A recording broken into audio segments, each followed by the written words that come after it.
Worried parents, ambitious politicians, and self-important doctors all share one favorite complaint. Video games are turning our children into couch potatoes.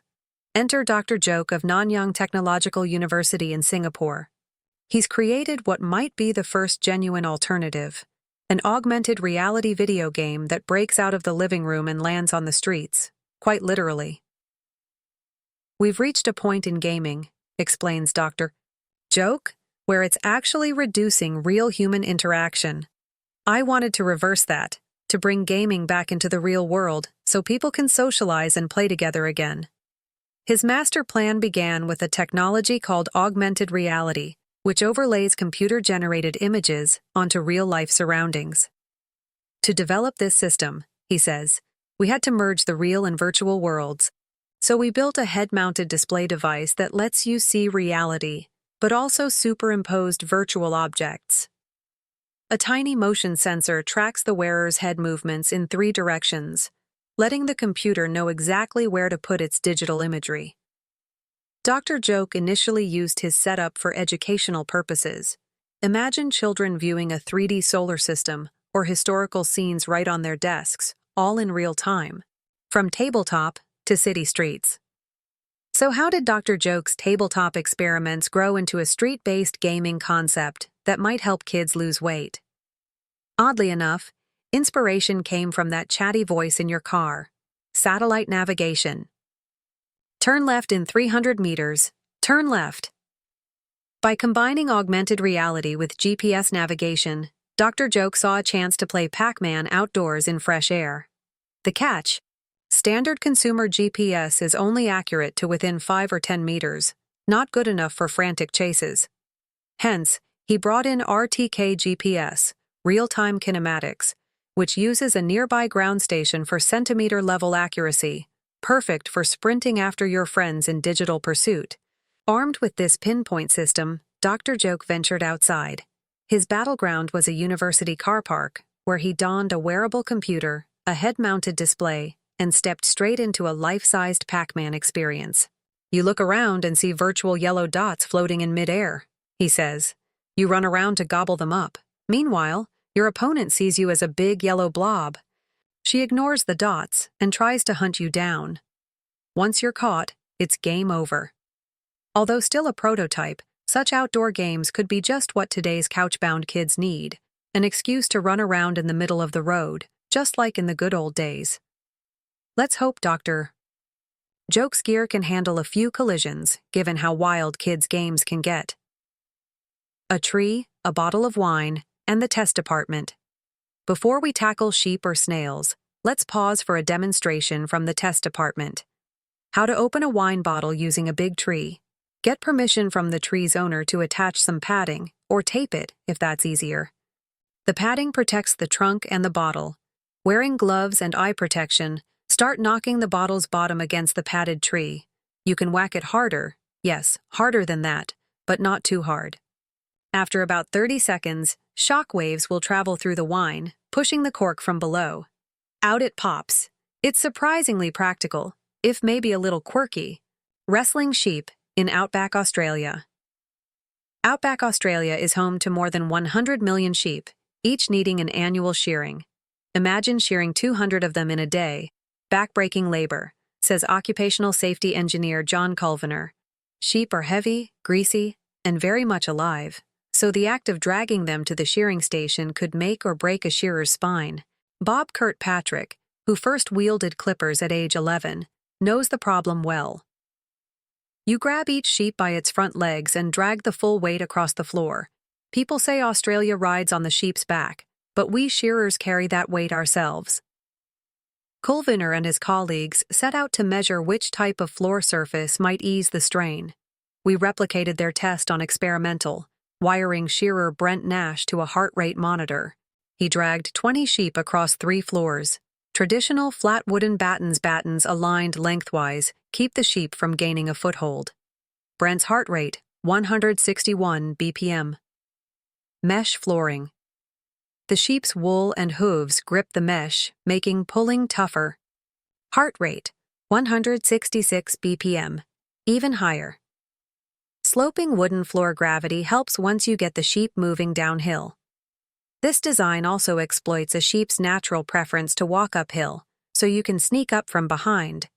Heart rate, 158 BPM, the lowest of all. Conclusion? The sloping floor wins. A major breakthrough for Aussie science. Gravity works, even down under. And Bob's tip for aspiring shearers: hold a sheep gently, like I'm doing. If you're too rough, it'll never forgive you. Next, the test department tests an old wives' tale. If you fall into water wearing Wellington boots, they'll fill up and drag you under. First, a boot full of water weighs about 6 kilos on land, but in water, that weight nearly vanishes because water displaces water. Then we had a volunteer swim in wellies. Result? He paddled just fine. The boots didn't pull him to the bottom. Best not to try it at home, though. There are always other factors at play. Now to the Dunstaffnage Marine Laboratory near Oban on Scotland's west coast, where Dr. Ben Wilson and Dr. Bob Batty have been up late, doing strange experiments on a tank of herring. Their mission? Determine if fish truly fart. Months earlier, Wilson was playing sounds for herring, never expecting them to reply. Then one evening, lights down low, finger on the play button. Suddenly, I heard this loud farting sound, he recalls. I switched the lights on and found no one, just me and the fish. Mysteriously, the noises stopped whenever the lights were on. Intrigued, Wilson called in Dr. Bob Batty, who owned the special camera equipment needed to film in the dark. Eventually, they captured infrared footage of tiny bubbles escaping a herring's anal pore, precisely at the moment the mysterious sound appeared. Being scientists, they needed a more formal name than fish fart, so they dubbed it FRT for fast repetitive tick. But why would herring do that? Herring fill their swim bladders by gulping air at the surface. They can expel large bursts of air. Fishermen notice bubble slicks on the water. Sometimes it's a defense tactic. Dumping air might foil a killer whale's echolocation or help the fish dive quickly. But in Wilson and Batty's tank, no predators were around, and the fish only made FRTs at night, and only when grouped together. So, they suspect a social function, a little nighttime chat. Unlike humans, herring only fart in company, Wilson jokes. Shifting across the Atlantic, we land in Gettysburg, Pennsylvania, home of Dr. Peter Fong and his 500 beloved water snails. Snails that he gives erections by dosing them with mind-altering substances. Odd, but there's solid science behind it. These tropical snails host a parasitic worm that enters the human body via bare feet in the water, eventually colonizing the liver and abdomen. If left unchecked, it can be deadly. Dr. Fong hopes to interrupt the worm's life cycle by reducing snail populations in a gentle, less toxic way. For this experiment, I'm drugging the snails with Prozac, he explains. Prozac, often called the happy drug for humans, doesn't kill the snails or make them act giddy. Instead, it causes them to sprout enormous but impotent male organs. Snails are hermaphrodites, so each can switch between male and female phases. A dose of Prozac compels them into male mode for up to 48 hours, complete with a large but useless reproductive appendage. If we stop them reproducing, Dr. Fong says, their numbers should fall, and with fewer snails, we reduce the parasitic worm's spread.